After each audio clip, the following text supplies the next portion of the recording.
बिस्मिल्लाहिर्रहमानिर्रहीम। नाज़रीन, Indian elections हुए और उनके रिजल्ट्स भी अनाउंस हो गए। इस बार रोटी कपड़ा मकान का नारा नहीं था, इस बार शराब शराब और सिर्फ शराब का ही नारा था। वो शराब का नारा लगाने वाले लोग जीत भी गए और अब वही लोग जो हैं, जो नए प्रधानमंत्री, जो नए वज़ीर आज़म बनने हैं, उस खेल के अंदर शामिल हैं। वो किरदार कौन है, इन सब के ऊपर बात करेंगे हमारे साथ इस्तार खान साहब। जी इस्तार साहब, क्या चल रहा है इंडियन इलेक्शन में? जोर जोड़ तोड़ क्या चल रहा है? अच्छा, ये पहली मरतबा होगा, 2014 में भी 2019 में भी यही हुआ था कि नरेंद्र मोदी जब जीत के आए, बीजेपी जब जीत के आई, तो उनके लिए आसानी थी कि वो अपनी तरफ से बना सकते थे। उन्हें इत्तेहादी जमातें जो एनडीए में शामिल होती थी, उनकी सपोर्ट की भी जरूरत नहीं थी। ये पहला मौका है, पहली मरतबा हो रहा है कि नरेंद्र मोदी को अपनी इत्तेहादी जमातों पे इन्हिसार करना पड़ रहा है।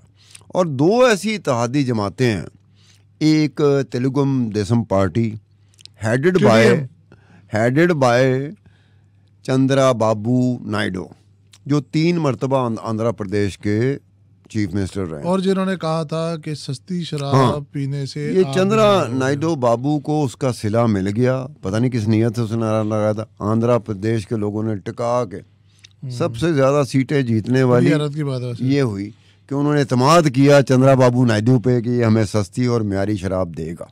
ठीक है ना, यही वोट तो यही होता है ना कि आपने वोट दे दिया, उसका मतलब यही था।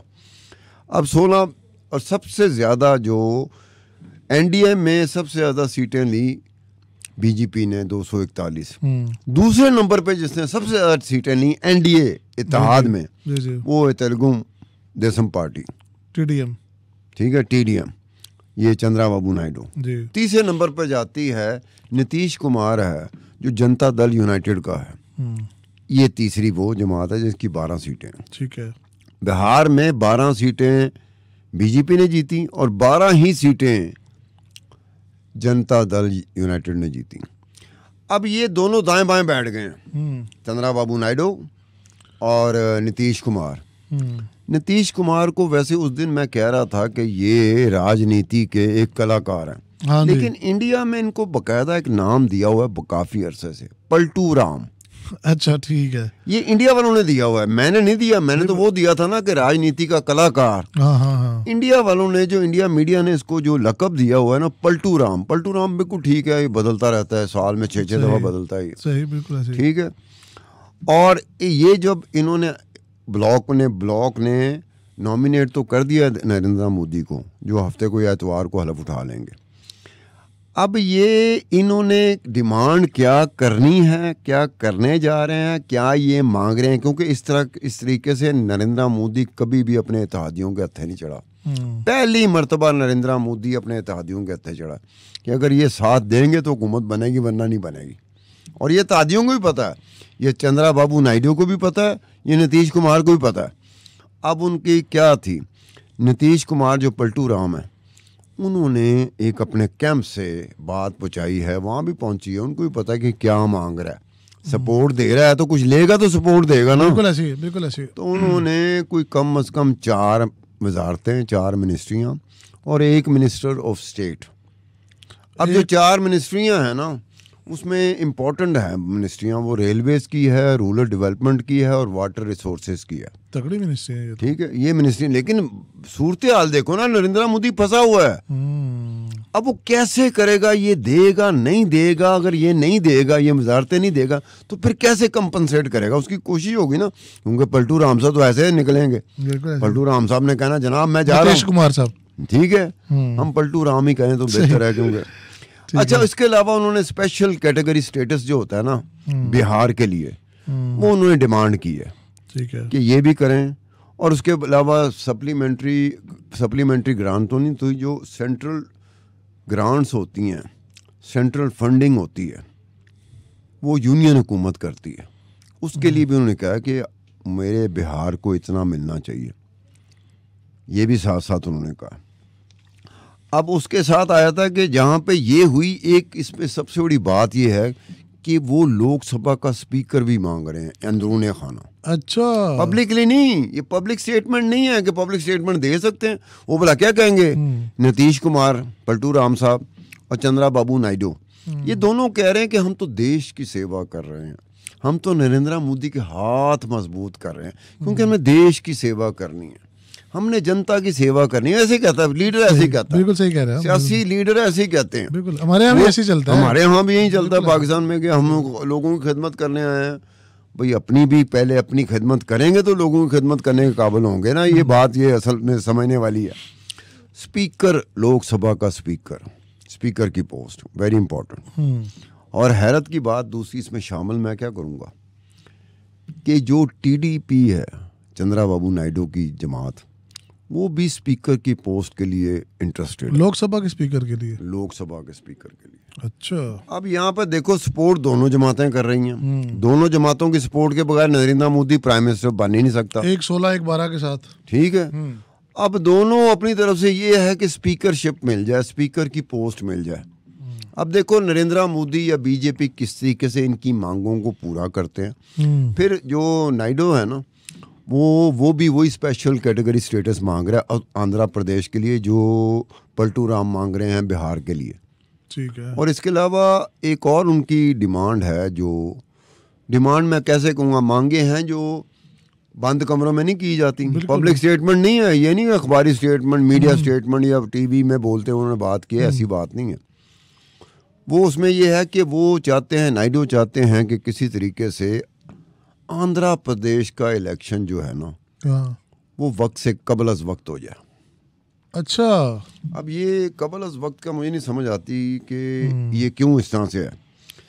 उसमें ये है कि जो पलटू राम है, उनकी जो पार्टी का एक नुमाइंदा है अरविंद निषद, अरविंद निषद है, अरविंद निषद है, मुझे नहीं पता, अब ये प्रोनाउंस करना ज़रा मुश्किल हो जाता है, क्योंकि हिंदी नाम होते हैं, कई नाम हमने सुने नहीं होते, पढ़े बड़ी दफ़ा होते हैं, सुने नहीं होते।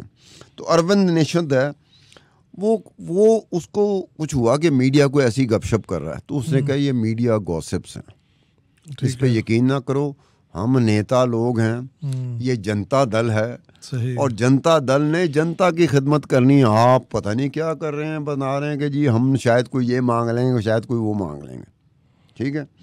अब इसमें ये बात है कि जब आप एक बात समझ लें, पाकिस्तान के हवाले से भी समझ लें, इंडिया के हवाले से भी समझ लें, कि अपनी खिदमत होगी, हमारी ख्वाहिशात सियासी जमातों की, सियासतदानों की पूरी होंगी तो अवाम की होगी। सही सही, दोनों को ठीक है। पहले मैंने अपना देखना ना कि यार मुझे क्या मिल सकता है। अब अगर पलटू राम साहब या नीतीश कुमार साहब कह रहे हैं कि जी रेलवे की मिनिस्ट्री मिल जाए, रूरल डेवलपमेंट मिल जाए, वाटर रिसोर्सेज मिल जाए, तो मैं नेता की, नेता की नहीं, नेता तो खुद को कहते हैं ना, जनता की खिदमत करने का इससे बेहतर मौका नहीं मिलेगा जब ये 3 मिनिस्ट्रियाँ मिल जाएंगी। वो अरविंद निषद जो कहता है ना, वो ये कहता है कि जनाब उन्होंने जो अटल बिहारी वाजपेयी के साथ काम किया था जी 1999 से 2003 तक, तो रेलवे की मिनिस्ट्री थी, वो कहते हैं कि जी उसमें बड़ा उन्होंने काम किया था। उसमें एक लफ्ज़ वो इस्तेमाल करते हैं, मुझे उसकी समझ नहीं आई, मैन फ्राइडे।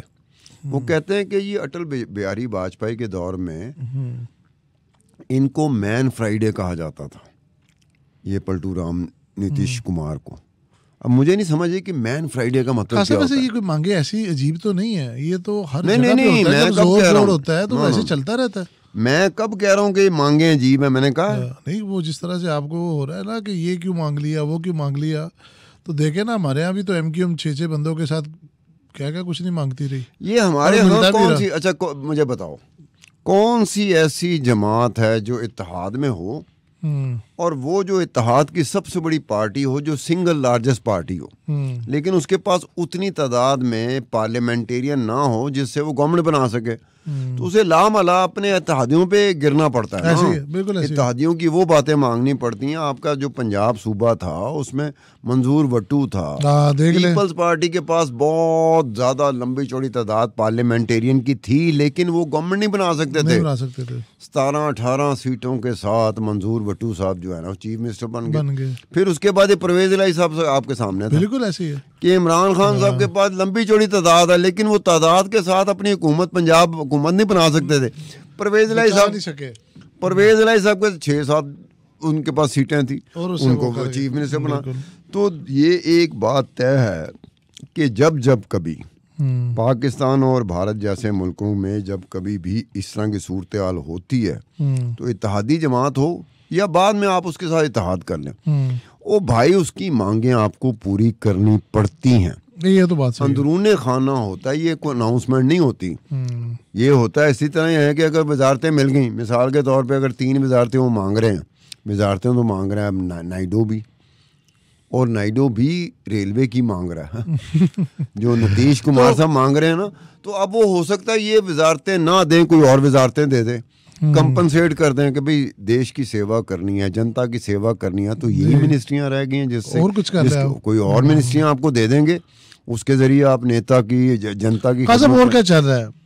वजीर आजम तो मोदी होंगे, बाकी के जो किरदार थे पिछली बार हुकूमत में, फॉरेन मिनिस्टर कौन होगा, कोई इस तरह की बातें चल रही हैं, फॉरेन मिनिस्टर कौन है, डिफेंस मिनिस्टर कौन है। नहीं, एक बात ज़हन में रखिएगा, ये बात तय है कि नरेंद्र मोदी हो या बीजेपी हो या अमित शाह हो। अमित शाह के बारे में तो ये कहा जा रहा था, इंडियन मीडिया कह रहा था कि हो सकता है कि आने वाले वक्तों में ना 3rd टर्म के लिए तीसरी मर्तबा ये नरेंद्र मोदी वजीर आजम ना हो, प्रधानमंत्री ना हो, बल्कि अमित शाह हो। बिल्कुल सही कहा। अब इनके ज़हन में वो 400 का फिगर जो था ना, अगर मेरे ज़हन में रह सकता तो इनके तो अपने ज़हन में जीतना तो इन्होंने था, पार्टी तो इनकी है, हुकूमत तो इनकी है, वजारतें तो इनकी है, ठीक है ना। इनके ज़हन में, मेरे ज़हन में था तो इनके ज़हन में क्यों नहीं होगा, इनके ज़हन में था। वो 400 नहीं मिली, वो 400 ना मिलने से अब 241 पे हैं, तो 241 में बहुत सारी चीजें हिल जाती हैं। ये बात सही है। वजीर दिफा कौन होगा, वजीर खजाना, वजीर खजाना जो निर्मला थी ना, उसने इलेक्शन नहीं लड़ा। जो इनकी वजीर खजाना थी ना निर्मला, अच्छा खातून थी, उसने इलेक्शन नहीं लड़ा कि मेरे पास पैसे ही नहीं है। अच्छा, बीजेपी के थी और वजीर खजाना। अब वहाँ पर ऐसी भी मिसालें मौजूद हैं कि जहाँ पर एक ऐसा वहाँ का नेता, वहाँ का लीडर, वो ऐसी बात कर जाता जो हम जैसा बंदा उसको डाइजेस्ट नहीं कर पाता कि यार ये कैसी। तो अब आप कह रहे हैं वज़ीर खजाना है और उसके पास पैसे नहीं है इलेक्शन लड़ने के लिए, इलेक्शन लड़ने। आजकल के अब ये बात है कि वजीर दिफा, वजीर खारजा, ये कौन हो, ये उस सूरत में होता है ना। पहले ये था, कई बंदे ऐसे थे जो आज खुद नहीं होता कि अपनी तरफ से बन के बैठ गए होंगे, बस जीतने की देर है, इस दफ़ा मैं फलानी मिनिस्ट्री लूँगा, फलानी वजारत लूँगा। भाई 303 की सीटों के साथ तो नरेंद्र मोदी साहब बैठे हुए थे। अब है 241, यानी कि 63 सीटों का फ़र्क पड़ गया। अब 63 सीटें कम हुई हैं। कहाँ पर मिशन 144 था कि हमने वो 144 सीटें भी जीतनी हैं, 303 सीटों के अलावा जो हम 2019 में हार गए थे, और हम थोड़ी सी मेहनत करेंगे तो ये 144 ले लेंगे। कहाँ 144 सीटें 303 से ज़्यादा लेना, और कहाँ 303 भी पूरा ना करना और 63 उनसे कम लेना। हाँ साहब, इंडिया टुडे के अंदर आज एक स्टोरी पब्लिश हुई जिसमें उसने कहा कि जो इंडियन इलेक्शंस है और जिसका रिजल्ट है ये बता रहा है जो मोदी का फेम था वो अब ज़वाल पजीर होने की तरफ है। और ये ऑब्वियसली आपने जिस तरह से बताया कि बीजेपी डाउन आई है और जो मोदी का एक फिनोमेना बना हुआ था वो अब ज़वाल की तरफ है, वो अब डाउनवर्ड चलना शुरू हो गया। खास साहब, इलेक्शंस तो हो जाएंगे, एक आखिरी सवाल उसके बाद इजाज़त चाहेंगे, पाकिस्तान और इंडिया ऐसे ही रहेंगे? ज़रूरत है कि वहाँ पे भी एक मजबूत हुकूमत हो और पाकिस्तान में भी एक मजबूत हुकूमत हो। Very nice. और दोनों तरफ से एक और बात साथ है जी, दाएं बाजू की हुकूमत होगी ना इंडिया में और दाएं बाजू की हुकूमत होगी पाकिस्तान में, दोस्ती बड़ी जल्दी हो सकती है। इसके साथ नाज़रीन हम इजाज़त चाहेंगे और इसी पॉइंट के ऊपर हम अगला पॉडकास्ट करेंगे कि इंडिया और पाकिस्तान दोनों कैसे करीब हो सकते हैं, कैसे पुरानी माजी की तल्ख यादें, तल्ख हकीकतें ख़त्म करके हम नया आगाज़ कर सकते हैं। With that, thank you very much for watching our podcast. See you very soon इंशाल्लाह।